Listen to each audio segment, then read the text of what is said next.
जय श्री कृष्णा। राधे राधे दोस्तों मेरे यूट्यूब चैनल भक्ति भावना में आपका स्वागत है। इतिहास गवाह है दोस्तों कि ज्ञान से आज तक कोई भी ईश्वरत्व को प्राप्त नहीं कर सका है। कृष्ण के सखा उद्धव बहुत ही बड़े ज्ञानी थे, मगर गोपियों के निश्चल प्रेम और सरल भक्ति भाव के आगे उनका सारा ज्ञान ज्यों का त्यों धरा रह गया। कहने का तात्पर्य है कि साधन सामग्री से भगवान कभी प्रसन्न नहीं होते। वे तो प्रसन्न होते हैं सरल हृदय और सच्चे भाव से। दुर्योधन के 56 भोग ठुकराकर श्री कृष्ण ने विदुर का रूखा सूखा भोजन स्वीकार किया। सुदामा के द्वारा सच्चे भाव से अर्पित किए हुए एक चावल के दाने पर उन्होंने 3 लोक वार दिए। ऐसे करुणा निधान भगवान का पार भला कौन पा सका है। जो भी हो, एक बात तो साफ है कि बड़े बड़े पुजारियों द्वारा चढ़ाए गए 56 भोग और हार श्रृंगार तथा वेद पुराणों के मंत्र जाप से ईश्वर कभी प्रसन्न नहीं हो सके। वे प्रसन्न हुए हैं तो सरल हृदय वाले भोले भाले किसी भक्त के सच्चे मन से की गई प्रार्थना से और भक्ति भाव से। दोस्तों, आज मैं आपको ऐसे ही एक गरीब अनपढ़ और भोले भाले भक्त का प्रसंग सुनाती हूँ, जिसकी भक्ति भावना और प्रेम से प्रसन्न होकर भगवान कृष्ण ने राधा रानी संग उनको साक्षात दर्शन दिए और उसके द्वारा बनाया हुआ रूखा सूखा भोजन बड़े प्रेम से ग्रहण किया। जबकि वर्षों से नियम पूर्वक पूजा पाठ करने वाला और वेद पुराणों का पाठ करने वाला मंदिर का पुजारी कभी भी उनके दर्शन नहीं कर पाया। तो दोस्तों, चलिए मैं आज आपको अपनी उस कहानी की तरफ ले चलती हूँ जो एक निर्धन अनाथ और छोटे बच्चे पर आधारित है। एक 12-13 वर्ष का भोला भाला हरिजन लड़का था जो अनाथ था। ठाकुर जी के मंदिर में पूजा करने वाले पुजारी जी की गैया चराकर वह अपना भरण पोषण करता था। दिन भर जंगल में वह गैया चराता, जिसके बदले पुजारी उसे कुछ आटा और आलू दे देता था, जिससे वह जंगल में ही अपना भोजन बनाकर पेट भर लेता था। रोज मंदिर में आने जाने वाले भक्तों को देखकर वह भी सोचता था कि काश वह भी ठाकुर जी की कुछ सेवा कर पाता। मगर उन दिनों हरिजनों का मंदिर में प्रवेश वर्जित था। छोटी जाति के लोगों को अच्छी दृष्टि से नहीं देखा जाता था। वह जानता था कि उसे मंदिर के अंदर नहीं जाने दिया जाएगा। फिर भी वह हिम्मत जुटाकर पुजारी जी से बोला कि एक बार वह ठाकुर जी के दर्शन करना चाहता है और उन्हें भोग लगाना चाहता है। पुजारी जी ने उसे डांट कर कहा कि तेरे जैसे अछूत के हाथ से ठाकुर जी कभी भी भोग ग्रहण नहीं करेंगे। वह रोने लगा और बोला कि एक बार ठाकुर जी के दर्शन करवा दो। पुजारी जी ने सोचा लड़का कहीं नाराज होकर ना चला जाए, फिर उसकी गैया कौन चराएगा। ये सोचकर वह मंदिर के अंदर गया और वहाँ कोने में पड़े एक गोल पत्थर को कपड़े में लपेट कर ले आया और बोला, ये लो ठाकुर जी, इसे अपने गले में हमेशा धारण करके रखना और रोज़ इसकी पूजा करना और इनको भोग लगाए बिना कभी भोजन मत करना। लड़का भोला भाला था, उसे किसी चीज़ का भी ज्ञान नहीं था। उसने उस पत्थर को ठाकुर जी समझकर बड़े आदर से एक धागे में बांधकर अपने गले में पहन लिया। वह खुशी से फूला नहीं समा रहा था। उधर पुजारी जी भी खुश था कि अनपढ़ गंवार को बेवकूफ़ बनाकर पीछा छुड़ा लिया।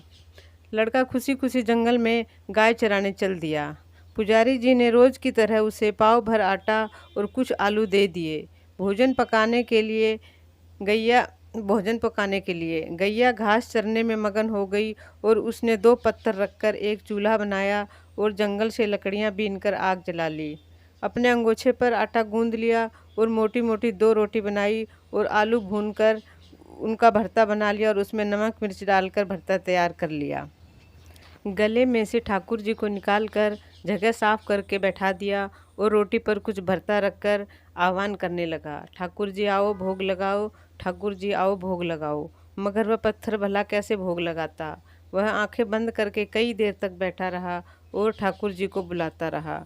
बीच बीच में आंख खोलकर देख भी लेता, मगर रोटी ज्यों की त्यों रखी थी। 1 घंटा बीता, 2 घंटे बीते, मगर ठाकुर जी भोग लगाने नहीं आए। गायें भी घास खाकर सुस्ताने के लिए बैठ गई थी, मगर वह भूखा प्यासा ठाकुर जी को भोग लगाने की पुकार लगाता रहा। अंत में उसने गुस्से में कह दिया, ठाकुर जी आप भोग नहीं लगाएंगे तो मैं भी कुछ नहीं खाऊंगा, भूखा प्यासा बैठा रहूंगा। शाम होने को आई, लौटने का वक्त हो गया, मगर वह आंख बंद करके और हाथ जोड़कर वैसे ही बैठा रहा। भगवान अपने भक्त की पुकार आखिर कब तक नहीं सुनते, उन्हें आना ही पड़ा। सच्ची भक्ति में इतनी ताकत होती है दोस्तों कि भगवान को भी आना ही पड़ता है। बंसी का मधुर स्वर सुनकर लड़के ने आंखें खोली तो देखा ठाकुर जी पेड़ के नीचे एक पत्थर पर बैठकर बांसुरी बजा रहे हैं और मुस्कुरा रहे हैं। वह लड़का गुस्से में बोला, आपको इतनी देर लगती है आने में? मैं कब से भूखा प्यासा बैठा आपके इंतज़ार में। अब जल्दी भोग लगाओ ताकि मैं भी भोजन ग्रहण कर सकूं। उसने एक रोटी पर कुछ भरता रखकर ठाकुर जी को पकड़ा दिया। ठाकुर जी ने बड़े प्रेम से भोजन ग्रहण किया और उनके भोजन ग्रहण करने के बाद उस लड़के ने भी भोजन खाया और ठाकुर जी से बोला, कल जल्दी आ जाना, कुछ देर और नहीं आते तो भूख के मारे मेरी तो जान ही निकल जाती। कल इंतज़ार मत करवाना। ठाकुर जी ने मुस्कुरा कर कहा, ठीक है, कल मैं जल्दी आ जाऊंगा। लड़का खुशी खुशी गायों को लेकर चल दिया। लड़के को 2 रोटी खाने की आदत थी, इसलिए वह आज कुछ भूखा रह गया, क्योंकि उसे आज एक ही रोटी खाने को मिली थी। एक रोटी तो उसने ठाकुर जी को दे दी थी।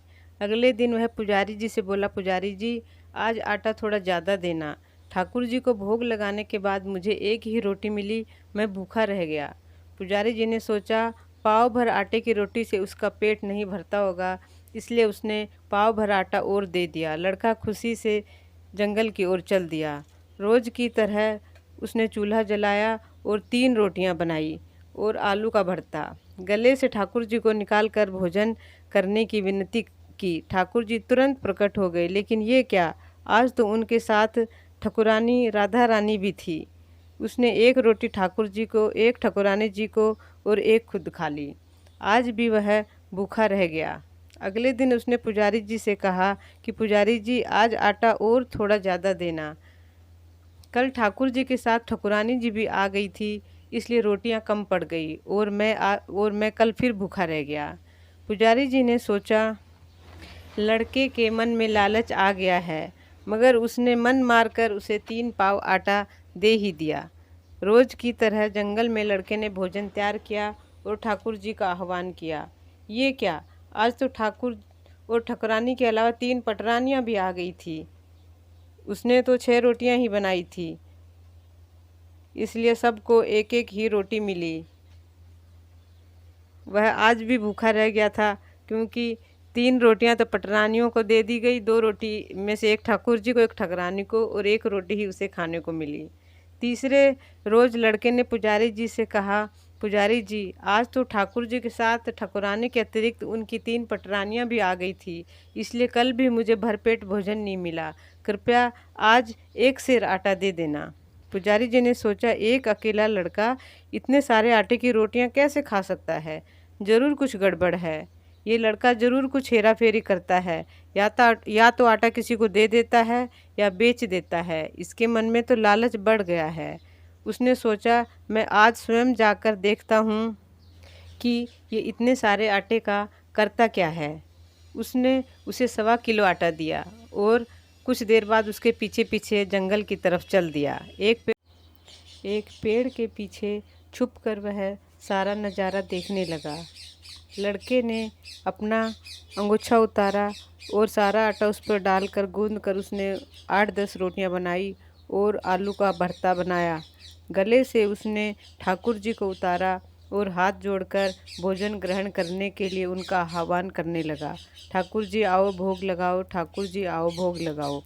आगे का नज़ारा देखकर तो पुजारी जी की आंखें चुंधिया गई, सिर चकराने लगा और पैरों तले ज़मीन खिसक गई। ठाकुर जी ठकुरानी जी समेत अपनी 3 पटरानियों और 16,108 रानियों सहित पधारे थे।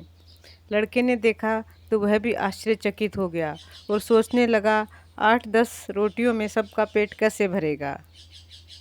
ठाकुर जी लड़के के मन की बात को समझ गए और बोले कि सारी रोटी मुझे दो। लड़के ने सारी रोटियां ठाकुर जी को दे दी। ठाकुर जी ने एक एक छोटा टुकड़ा तोड़कर सभी रानियों को दे दिया और एक टुकड़ा उस लड़के को भी दे दिया। सभी लड़कियां बड़े चाव से उस रोटी के टुकड़े को खाने लगी।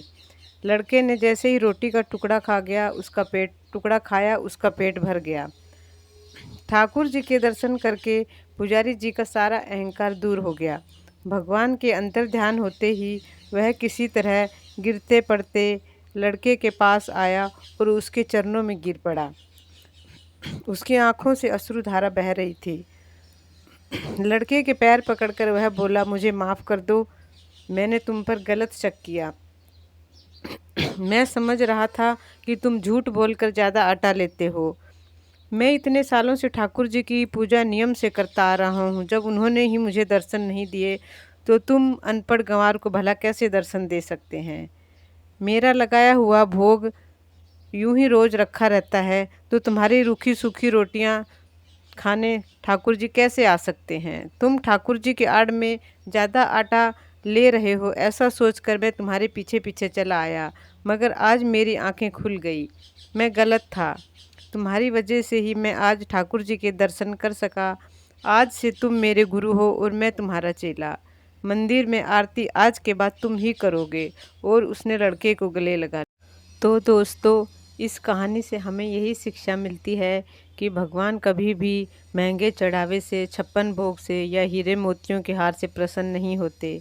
वे तो प्रसन्न होते हैं सरल हृदय से, सच्ची प्रार्थना से और निश्चल प्रेम से। तो दोस्तों, कहानी आपको कैसी लगी कमेंट करके अवश्य बताएं। आज के लिए बस इतना ही। आगे फिर मैं हाजिर होंगी आपके लिए कोई एक नई शिक्षाप्रद कहानी लेकर। जय श्री कृष्णा। राधे राधे दोस्तों, आपका दिन शुभ हो।